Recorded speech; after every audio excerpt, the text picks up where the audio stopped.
देखु आज जिला प्रशासन को मु गतकाली झारसुगुड़ार हिट वेव सारा विश्व में सबुठ बेसी थिला। आज जिला प्रशासन को अनुरोध करछि आसंता काली ठारू सबु स्कूल छुट्टी करिया पाई रेगुलर भाव में अनाउंसमेंट करिया पाई जे जहार बहुत आवश्यक नहीं ताहले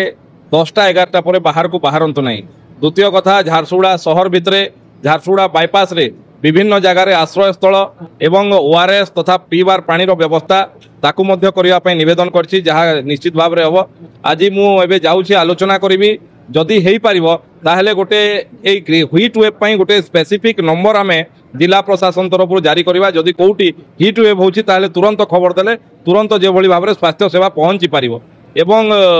आसंता 2 दिन भितरे शहर भितरे ग्रामांचल भी जो जोठी आवश्यक अच्छी से जगह गुड़ाक आवश्यक जल छत्र एवं ओआरएस व्यवस्था तथा आश्रय स्थल व्यवस्था ये सबु प्रकार व्यवस्था आम करने आज मु जिला प्रशासन को अनुरोध करछि एवं समस्त झारसुगुड़ार जिते स्वेच्छासेवी संगठन भी अच्छी निवेदन करुच्ची विनम्र निवेदन करुच्ची अनुरोध करुच्ची जे समस्ते एथिरे सहयोग करंतु। झारसुगुड़ा आज जो मनुष्यकृत जो गरम रो सामना करुच्ची ताकू आमे समस्ते मिसिके सामना करिवा एवं यार मुकाबला मध्य करिवा। अतीत रे एभलिया अनेक कार्य रे झारसुगुड़ार सबु स्वेच्छासेवी संगठन माने बाहरी के मुकाबला करछंती एवं याकू मध्य मुकाबला